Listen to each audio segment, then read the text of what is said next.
Welcome to the next lesson plan by the Ceredigion Active AYP team. Our aim with these short videos is to create a 4-part lesson. These 4 parts will be a warm-up, skill development, the main activity, and how we can differentiate. The aim of this lesson is to learn and develop the skill of an overarm throw. Warm up this time, try playing the clock game. Place a cone in the centre with different coloured cones in a circular shape around the edge. Then, when a colour is called, run to that cone and perform 3 star jumps before running back to the middle for the next colour.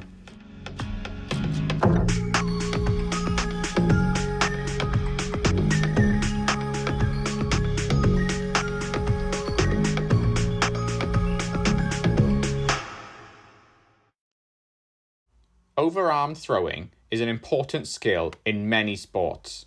It is vital in cricket, baseball, rounders, and javelin.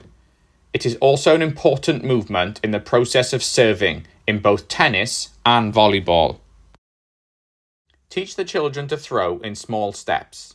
In the beginning, the important thing to learn is to get the children standing side on as opposed to facing forwards.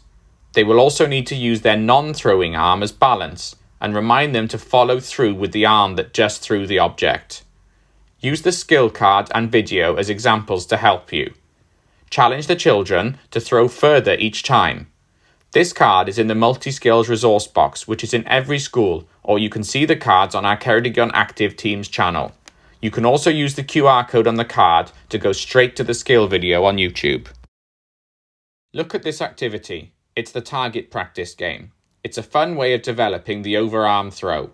You can use any objects as targets. Remember not to place the targets too close so that an overarm throw is required to knock the targets over with increased distance and power.